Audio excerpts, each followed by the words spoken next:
So today on the podcast, we have the legendary Ian Nocka Tyers, one of the frontmen for Central SUP, one of the oldest paddleboarding clubs in the UK. It's been going a number of years. Obviously, Nocka and I know each other really well because we're co-owners of Central SUP, so we run that together. So this is a good fun podcast for me with an old friend. So Nocka's been involved in paddleboarding for a long time now. He's been one of the pioneers of the sport. He's been involved from the very beginning. He's a really passionate paddler.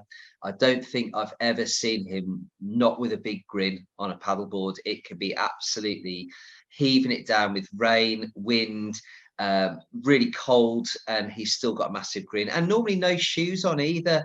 We know when Nocka's on the river because there's a pair of shoes on the riverbank, and this can be, when it's completely frozen outside. So he's pretty hardcore. So, ladies and gentlemen, Ian Nocka Tyers, welcome to the podcast. How you doing? Thank you, mate. Yeah, I'm all good, Tar. All good, thank you. Super duper. So, a little bit of an intro there, but tell us, where did your interest in paddling start then? Well, mine started, I think similar to yours, mine started from surfing background. I used to try and get away to the coast as often as I could, and get a bit of a surfing, and then travel all the way back to the Midlands where there's no surf. And I think it was probably about 2008-ish, somewhere around there, that I actually saw a guy paddleboarding across the back of the lineup. And I thought, that looks good. I can do that back home. I have a river, there's lakes about, there's this, that, and the other. So was intrigued by it, shall we say, when I left that holiday there. And I came back with the intention of trying to find out a bit more about it and perhaps take it up. And I happened to be cycling over a river bridge to go swimming one evening, and who was paddleboarding underneath me but you? So I popped down and we had a chat, and that's it. Yeah, we had a chat then, and then sure enough, here we are. Never look back, sort of thing. That's it. The rest is history, isn't it? Brilliant stuff. So obviously over that 10 years, we've seen Central SUP develop, both as a SUP school and as a club, and the kinds of people that have come through. And just like you've said, a lot of those people were like us, weren't they? They were kind of already, landlocked surfers and windsurfers and people that enjoyed being on the water but couldn't necessarily access it. But obviously paddleboarding gave them that opportunity to get out onto a canal or a river or a lake, and things like that. So how do you think things have changed since kind of, looking back over 10 years ago now to where we are now? Do you think that the types of people that are paddling are different? Yeah, absolutely, mate. I think as it's grown in popularity, especially with seeing the odd celebs doing it here and there, having a bit of a stand-up paddleboard, that's just put it out in the mainstream so much more than it's ever, was when we first started. Like you say, when we first started, it was generally water folk. They've got water background of, like you say, windsurfing, edge surfing, anything like that sort of thing, and they were kayaking, and they were switching over to give that a try as well. But I think just because it's got more and more mainstream, now you do just literally get anyone and everyone. They'll see you paddling down the canal or a river or across a lake. And when we first started, I think you'll probably remember the amount of people who were going, "What's that? What are you doing?" And there was, they had no idea. Whereas now they'll straight away, they know it's stand-up paddleboarding, and they want to come out and give it a go. The beauty is, I think, as well, is that accessible for everyone. So many folk can get out and get on the water and do it. Yeah, definitely. I remember, you'd be on a canal and so you're like, "Oh, there's no waves on it." I know, that's why I've got a paddle in my hand. So yeah, it definitely has changed. I mean, what was the appeal of becoming? So obviously, you did your instructor training with the ASI long time ago now. But what was kind of the appeal? What was it that made you think, "Do you know what? Actually, I'd really like to teach people"? And what is it in particular about teaching people paddleboarding that you enjoy? I really do love paddleboarding. I really, really enjoy it. So I think it was just that the thing. So I went out and did it and got hooked by it. And I just thought, why isn't everyone having a go? Everyone needs to get out and give this a go, you know? So I think that's where the instructor side sort of came from me. And we were getting folk asking us a bit more and more when back in them early days when we were on the river, if they could come down and have a go and this, that and the other. So that sort of pushed it along as well. But yeah, it was just for me trying to get it out there to everyone, so everyone could come out and feel the stoke as well. Definitely, and there's literally been hundreds of people that have now. I think one nice thing that we see is that progression. So we've got people that have, you know, I'm thinking about Nick here, who've come for a lesson, and now, you know, Nick is an instructor and he absolutely loves it, and he, you know, paddles whenever he can, and he's done a load of teaching. So that's one thing that I really enjoy about it, seeing those people, you know, come up and progress through the club kind of thing. Yeah. And you probably agree that you know, you've seen a similar story, I guess. Yeah, absolutely, mate. Yeah, it's the like you say, it's the guys that come. They'll normally come for a lesson, and I think we've done enough lessons now that you can see the folk who really take to it suddenly go out on the water, and they get the same sort of feeling that they really love it. They really enjoy being out there, and quite a lot of them move on for some, you know, sort of. We've got like Dave, who gone and moved on to his racing side of things, but then some of the guys do move into the instructing side as well. So obviously, have, you know, like you say, Nicky, Jimmy, them two guys as well that have all come out, and then Ewan now as well. Yeah. Who have progressed along and ended up instructors as well. Yeah, definitely.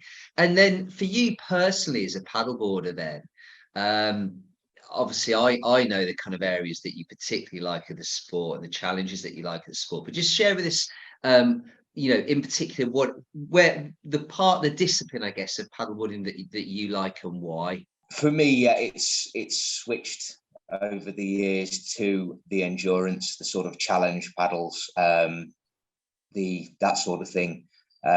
Doing some distance stuff where you're probably a little bit more on your own out in the elements. You've just got to, you're not really competing necessarily against anybody else. You're just trying to do the best you can do. And over the distances, yeah, that's what I like. A bit more steady paddling, but over a longer time. That's my sort of thing I've moved towards lately. Yeah, because I mean, I think for you, definitely the outdoors and the whole kind of package is something that really appeals to you.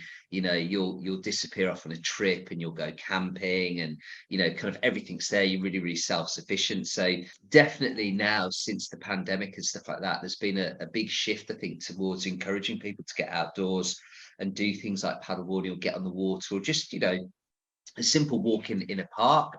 I mean, do you see the benefits of kind of blue and green space, as it were, and how that can help people? Absolutely, yeah, 100%. I think the biggest one is I normally get is out on the lessons again as well. So it's the good thing with the lessons is you do get to see folk progress, like you say. Normally they'll come down for a lesson, they're quite nervous, they're a bit unsure.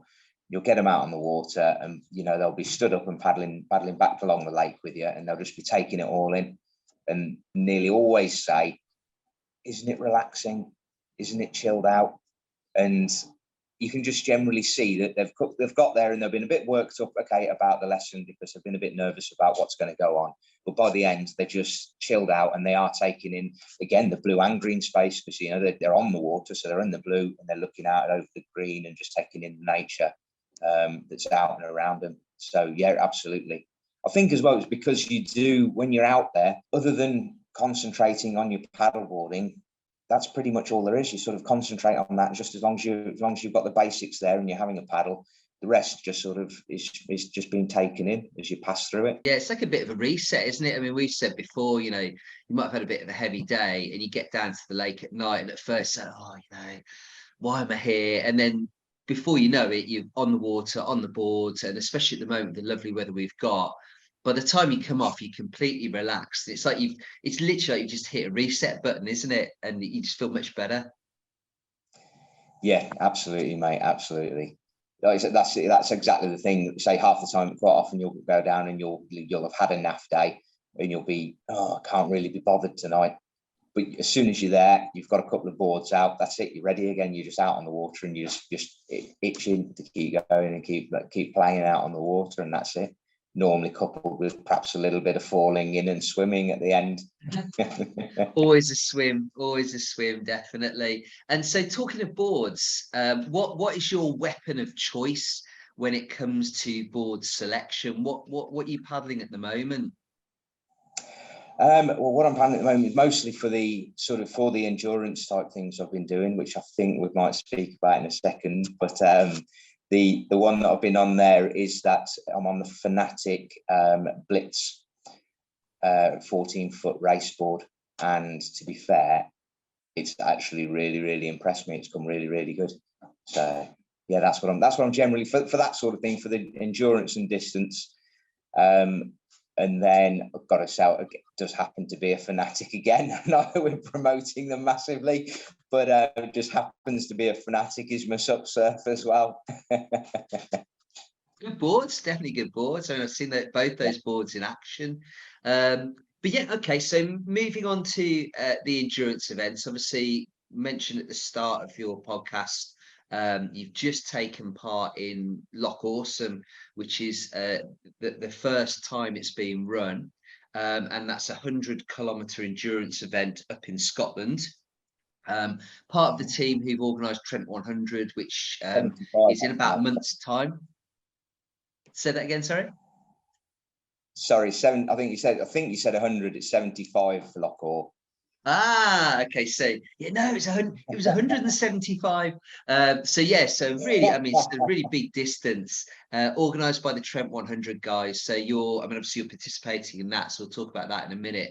But just just give us a bit of a paddler's perspective of something like that kind of event. And I'm talking from the preparation beforehand, and travelling up. It's a long way, and to actually getting there, to then getting on the water, and how the conditions were. So let's start off with kind of, your preparation for that kind of thing. I mean, obviously you're getting a bit more water time in, I'm guessing, stuff like that. But just simply, I'd imagine just planning your route and knowing what kit to bring and stuff. Yeah, you'd think I'd have a bit more water time, wouldn't you, and do a bit of training. It's normally a good idea. Unfortunately, I didn't get to do as much as anywhere near as sort of get on the water as much as I would have liked for the training side of Loch Awesome. But yeah, it's just trying to get out and do them bit longer paddles, have a bit more time on that board. The biggest thing I think a lot of the guys probably will say about the distance paddling, it's actually being stood on the board for the amount of time, more so than necessarily the paddling. The paddling, don't get me wrong, the paddling is tough over them distances, but it's being stood on that board for, potentially 8 hours plus a day.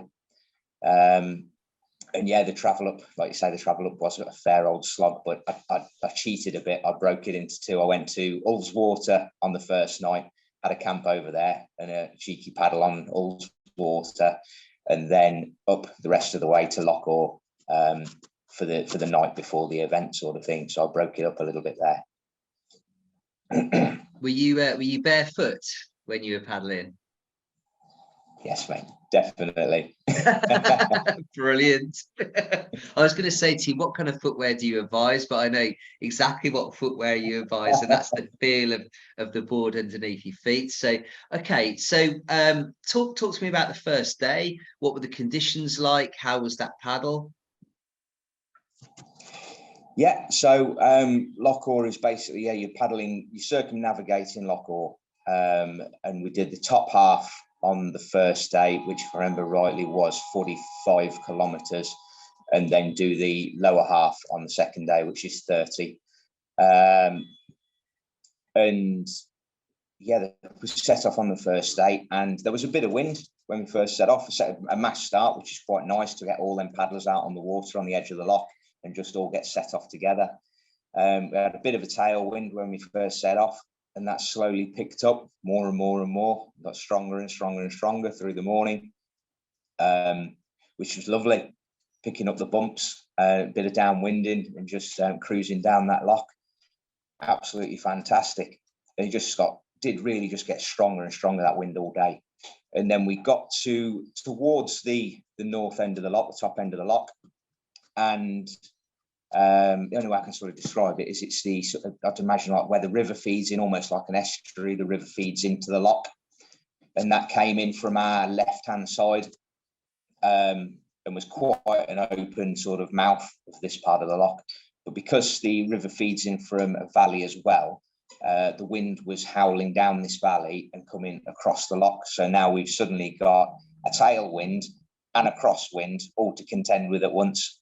So it just went everywhere. The loch was just dancing around like a washing machine sort of thing. So it was just tough. It was just sort of head down and slog.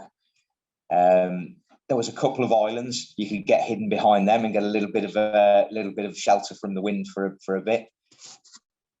And then it did ease off a little bit. Once you got past that sort of open mouth, it just dropped back to more of a tailwind then as you got towards the top end of the loch. Turn around at the top end at the halfway point, and then it was just a headwind all the way home. So just a slog all the way back. But and how did you feel having? Sorry. I'm going to say, to be fair, I loved every minute of it. I know a few, don't get me wrong, it was tough, and I know a few folks did find it really quite tough. But I loved it. I really, really loved it. My best paddle I've had in a very long time. There was not one bit of that first day that I did not enjoy.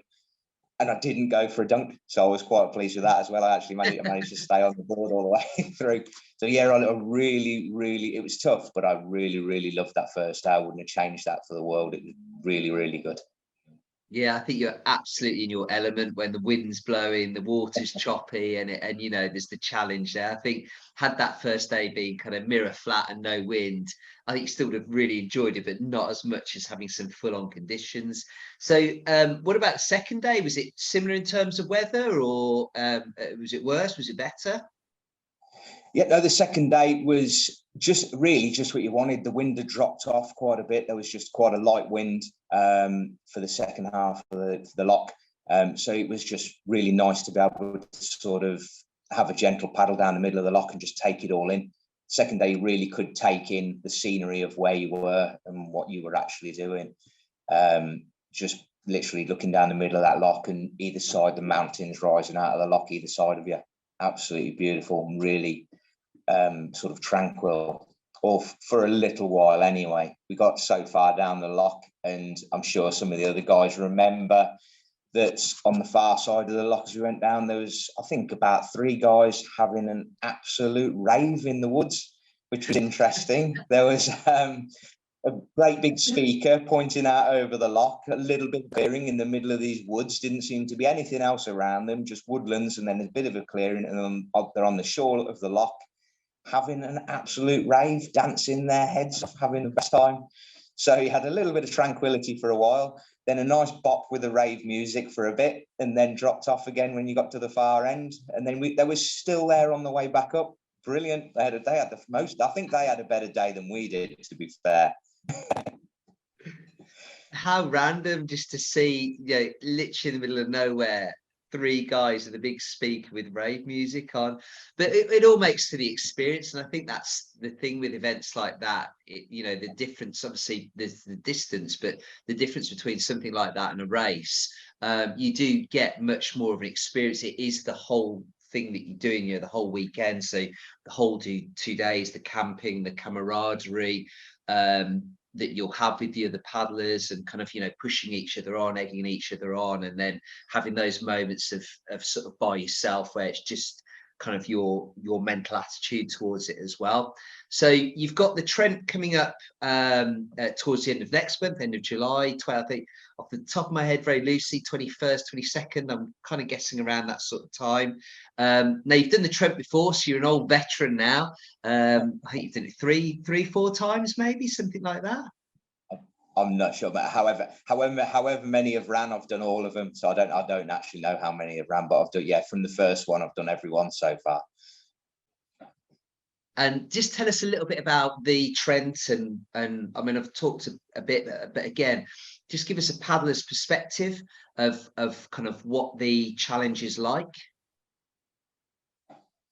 Yeah, so that one's, as it says, 100 kilometres. So we're up in the distance again from Loch Awesome.